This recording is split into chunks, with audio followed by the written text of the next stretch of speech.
Hello' everyone, আজিৰ এই ভিডিঅ'টোত সকলোকে স্বাগতম জনাইছোঁ। ঈশানোদয় স্কলাৰশ্বিপ 2024-25 বৰ্ষৰ মেৰিট লিষ্ট কেতিয়া আহিব? এই কুৱেশ্যনটো এভৰিডে মই কমেণ্টত পাওঁ, হোৱাটছআপত মেছেজ পাওঁ।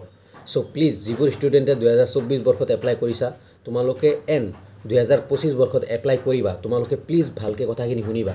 আৰু যদি নতুনকৈ আহিছা, চেনেলটো ছাবস্ক্ৰাইব কৰিবা আৰু ভিডিঅ'টো পাৰিলে শ্বেয়াৰ কৰিবা আৰু এটা লাইক কৰিবা। ফাৰ্ষ্ট অফ অল, স্পেচিয়েলি যিবোৰ ষ্টুডেণ্টে 2024 বৰ্ষত এপ্লাই কৰিছিলা, তোমালোকৰ ইনষ্টিটিউট লেভেল ভেৰিফিকেশ্যন বা তাৰপিছত ষ্টেট বা মিনিষ্ট্ৰী লেভেল ভেৰিফিকেশ্যন হৈ গৈছে। বহুতে মোক এভৰিডে সোধে যে দাদা মেৰিট লিষ্ট কেতিয়া দিব। ফাৰ্ষ্ট অফ অল কথা তোমালোকে শুনি লোৱা, মেৰিট লিষ্ট কেতিয়া দিব একজেক্ট ডেট কোনেও নাজানে, ময়ো নাজানো বা কোনেও নাজানে। যিমান মানুহ আছে, যিমান মানুহে ভিডিঅ' বনায়, কোনেও নাজানে। বাট তোমালোকে এটা মই লাষ্ট জুন মাহত মই NSP পৰ্টেলত হেল্পলাইন যিটো নাম্বাৰ, তাতে মই ফোন কৰিছিলোঁ। তাতে ফোন কৰাতে কৈছিল যে জুন মাহত আপডেট দিব, কিন্তু দিয়া নাই। তাৰপিছত এই জুলাই মাহত কি হ'ল, জুলাই মাহত এগেইন কেইবাজনো ষ্টুডেণ্টে NSP পৰ্টেলৰ হেল্পলাইন নম্বৰত ফোন কৰিছিল যে মেৰিট লিষ্ট কেতিয়া দিব বা পে'মেণ্ট কেতিয়া হ'ব। বাট সিহঁতে কৈছে জুলাইত আপডেট হ'ব। অ'কে, ষ্টুডেণ্টক কৈছে, মোক এইখিনি কথা কোৱা নাই, মই অনেষ্ট কথা কৈছোঁ যে ষ্টুডেণ্টে ফোন কৰিছিল, ষ্টুডেণ্টক কৈছে যে জুলাই মাহত আপডেট দিব। চ' এতিয়া তোমালোকে প্লিজ ভালকৈ মন কৰি শুনি লোৱা, তোমালোকৰ মেৰিট লিষ্ট আৰু পে'মেণ্ট, বহুতে কুৱেশ্যন কৰি আছে পে'মেণ্ট লৈ আৰু মেৰিট লিষ্ট লৈ। ফাৰ্ষ্ট অফ অল শুনা, মেৰিট লিষ্টটো জুলাই বা আগষ্টৰ ফাৰ্ষ্ট উইকত দি দিব পাৰে।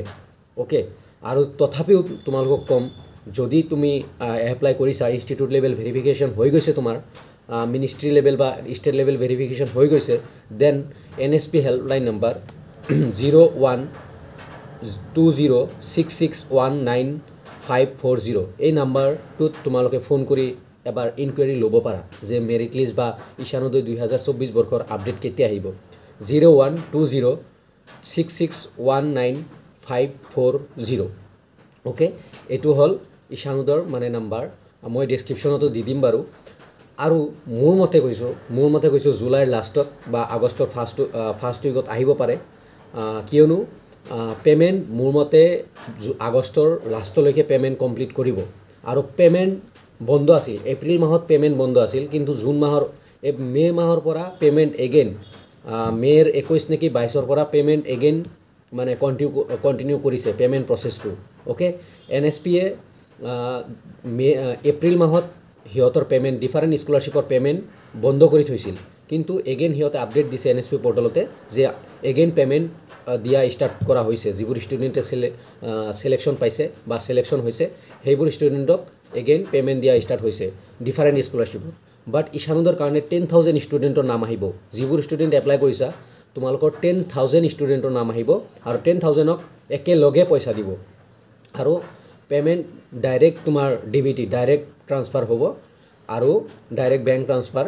আৰু তোমালোকে আগষ্টৰ লাষ্টলৈকে তোমালোকৰ পে'মেণ্ট হৈ যাব। যিবোৰ ষ্টুডেণ্ট চিলেকশ্যন পাবা জুলাই লাষ্ট উইক বা আগষ্টৰ ফাৰ্ষ্ট উইকত, যিবোৰ ষ্টুডেণ্টে চিলেকশ্যন পাবা, তোমালোকে মোৰ মতে 100% আগষ্টৰ লাষ্টলৈকে পইচা পাই যাবা তোমালোকে। আৰু এগেইন তোমালোকে কি কৰিব লাগিব, ৰিনিউৱেল কৰিব লাগিব। ৰিনিউৱেলতো সেইখিনি ডকুমেণ্টছ তুমি যিখিনি আগত দিছিলা, ইনকাম নতুন লাগিব, তাৰপিছত এফিডেভিট বনাব লাগিব, তাৰপিছত বনফাইড বনাই কলেজৰ পৰা চিগনেচাৰ কৰি এগেইন দিব লাগিব। অ'কে, আৰু ৰিনিউৱেল কৰোঁতে এটা কথা মনত ৰাখিবা, বেক লগা মাৰ্কশ্বিট নিদিবা। যদি কোনোবাৰ বেক লাগিছে ফাৰ্ষ্ট চেমত, দেন ছেকেণ্ড চেমৰ ৰিজাল্ট আহিব দিয়া, বা ছেকেণ্ড চেমৰ ৰিজাল্ট কেতিয়া দিয়ে, যিটো লেটেষ্ট ৰিজাল্ট, ভাল ৰিজাল্ট, বেক লগা ৰিজাল্ট নিদিবা। বেক লগা ৰিজাল্ট দিলে তুমি নেক্সট পে'মেণ্ট নাপাবও পাৰা। অ'কে, চ' বেক লগা ৰিজাল্ট নিদিবা। চ' মেৰিট লিষ্ট কথা, মেৰিট লিষ্ট জুলাই আগষ্টত দিব লাগে, জুলাই লাষ্ট উইক বা আগষ্টৰ ফাৰ্ষ্ট উইক দিব লাগে। তোমালোকে তথাপি ফোন কৰি সুধিবা, যে ইনকুৱাৰী ল'বা যে কেতিয়া দিব। আৰু পে'মেণ্ট লৈ ভয় খাব লগা নাই। NSP ডাইৰেক্ট আপডেট দিছে যে মানে মে' 21 তাৰিখে নেকি 22 তাৰিখে দিছে যে পে'মেণ্ট কণ্টিনিউ চলি আছে বা পে'মেণ্ট দিব, পে'মেণ্ট ডিফাৰেণ্ট স্কলাৰশ্বিপৰ পে'মেণ্ট দি আছে।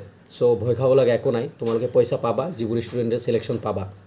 অ'কে, একজেক্ট ডেট মই নাজানো, অনেষ্ট কথা কৈ দিছোঁ, ইয়াতে বুং বাং বা মানে এনেই মানে কৰি লাভ নাই। মই এইকাৰণে ভিডিঅ'টো বনাইছোঁ যাতে তোমালোকে ক্লিয়াৰ হোৱা, আৰু এই নাম্বাৰটো দিয়াৰ কাৰণে মেইন কথা 012066195540।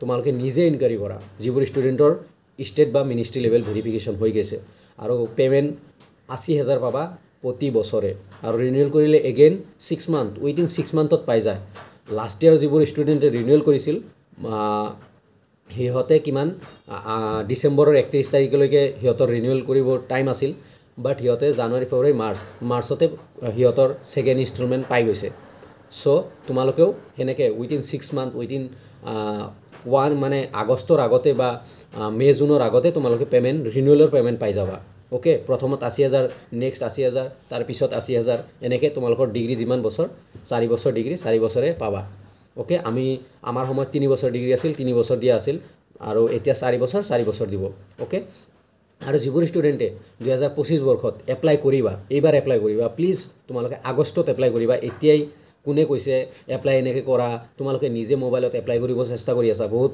কালি মই এজন ষ্টুডেণ্ট পাইছোঁ যে দাদা মই মোবাইলত এপ্লাই কৰি আছোঁ প্লিজ তোমালোকে মোবাইলত এপ্লাই নকৰিবা কোনোবা এখন কম্পিউটাৰ কেফেত যোৱা ভালকৈ তোমালোকে আৰু সেনেকুৱা কম্পিউটাৰ কেফেত যাবা য'ত আগতে ঈশানোদয় কৰিছে কাৰণ এইটো বহুত ঈশানোদয় স্কলাৰশ্বিপ কৰোঁতে বহুত অলপ মানে ক্ৰিটিকেল বস্তু অলপ ভুল হ'লে তোমাৰ ৰিজেক্ট হ'ব পাৰে চ' সেইকাৰণে মই মানে ৰিকুৱেষ্ট কৰিছোঁ তোমাৰ ভালৰ কাৰণে যে তুমি এখন ভাল কম্পিউটাৰ কেফেত যোৱা আৰু আগষ্টত কৰিবা আৰু এপ্লাই কৰাৰ আগত তোমালোকে OTR বনাবই লাগিব এই OTR এতিয়া বনোৱা বা পিছত বনোৱা কোনো কেছ নাই কোনো OTR কাৰণে লাষ্ট ডেট নাই তোমালোকে আগষ্টত এপ্লাই কৰিবা ছাপ'জ আগষ্টৰ 2 তাৰিখত এপ্লাই কৰিবা বা 3 তাৰিখ বা 7 তাৰিখত এপ্লাই কৰিবা এপ্লাই কৰাৰ আগত তোমালোকে OTR বনাবা 10 মিনিট আগত OTR বনাই ল'বা নো প্ৰব্লেম বা 1 ঘণ্টা আগত OTR বনাই ল'বা নো প্ৰব্লেম ওকে তোমালোকৰ কেৱল ভেৰিফিকেশ্যন OTR কৰোঁতে ফেচ ভেৰিফিকেশ্যন বায়োমেট্ৰিক ভেৰিফিকেশ্যন কৰিব লাগিব তোমালোকে যেতিয়া এপ্লাই কৰিবা আগষ্টত এপ্লাই কৰা হৈ যোৱা উঠাৰ পিছত তোমালোকে এভৰিথিং ছাবমিট কৰিলা তোমাৰ কলেজত মই বহুত এক্সপ্লেইন কৰি ভিডিঅ' বনাইছোঁ আগতেও তথাপিও কৈছোঁ তোমালোকে ছাপ'জ তোমাৰ ডকুমেণ্টছখিনি আপলোড কৰিলা তাৰপিছত তোমাৰ ডিটেইলছ আপলোড কৰি তোমালোকে ফাইনেল ছাবমিট যেতিয়া দিবা তুমি কলেজত ছাবমিট কৰিব লাগিব ছাবমিট কৰাৰ পিছত তোমালোকৰ নেক্সট ইয়াৰ 2026 বৰ্ষত জুলাই আগষ্টত মেৰিট লিষ্ট ওলাব বা তাৰ আগতো ওলাব পাৰে বাট মষ্ট প্ৰবেবলি জুলাই আগষ্টত মেৰিট লিষ্ট ওলাব আগষ্টত তোমালোকে পে'মেণ্ট পাবা এইখিনি আছিল মেইন আপডেট চ' ৰিকুৱেষ্ট কৰিছোঁ একজেক্ট ডেট নাজানো কেতিয়া মেৰিট লিষ্ট দিব 2024 বৰ্ষৰ তোমালোকে ৱেইট কৰা তোমালোকক নাম্বাৰ দিছোঁ তোমালোকে নাম্বাৰটোত ইনকুৱাৰী কৰা নিজে ফোন কৰিবা ক'বা যে মানে নিজে তুমি ঈশানোদয়ৰ কেণ্ডিডেট তোমাৰ পাৰ্চনেল ডিটেইলছ দিবা সুধিব যে তোমাৰ নাম কি ডেট অফ বাৰ্থ কি সুধিব পাৰে চ' তাৰপিছত তোমাৰ সেইখিনি কাম হ'ব চ' এইখিনি আছিল আপডেট মেইন আপডেট কুল থাকা যিবোৰ ষ্টুডেণ্টৰ মিনিষ্ট্ৰী লেভেল ভেৰিফিকেশ্যন হৈ গৈছে মেক্সিমামে পাবা ভয় খাব লগা একো নাই পাৰ্চেণ্টেজ ইনকাম কাষ্ট অলপ চলপ মেটাৰ কৰি মানে মেৰিট লিষ্ট বনিব মেৰিট লিষ্ট যেতিয়া আহিব মই আপডেট 100% দিম যেতিয়া মেৰিট লিষ্ট আহে মই মেৰিট লিষ্টখন গ্ৰুপত হোৱাটছআপত তাৰপিছত তোমাৰ ইউটিউবত মই দি দিম ওকে চ' ভিডিঅ'টো কেনে লাগিছে জনাবা আৰু পাৰিলে শ্বেয়াৰ কৰি দিবা ওকে ভয় খাব লগা একো নাই জুলাই আগষ্টত তোমালোকে মেৰিট লিষ্টটো পাবা মষ্ট প্ৰবেবলি আৰু পে'মেণ্টটো পাবা ভয় খাব লগা একো নাই আৰু নতুন ষ্টুডেণ্ট তোমালোকে ভালকৈ এপ্লাই কৰিবা আগষ্টৰ পৰা please documents related process related every details video' মোৰ চেনেলত আছে চাব পাৰা থেংক ইউ এভৰিৱান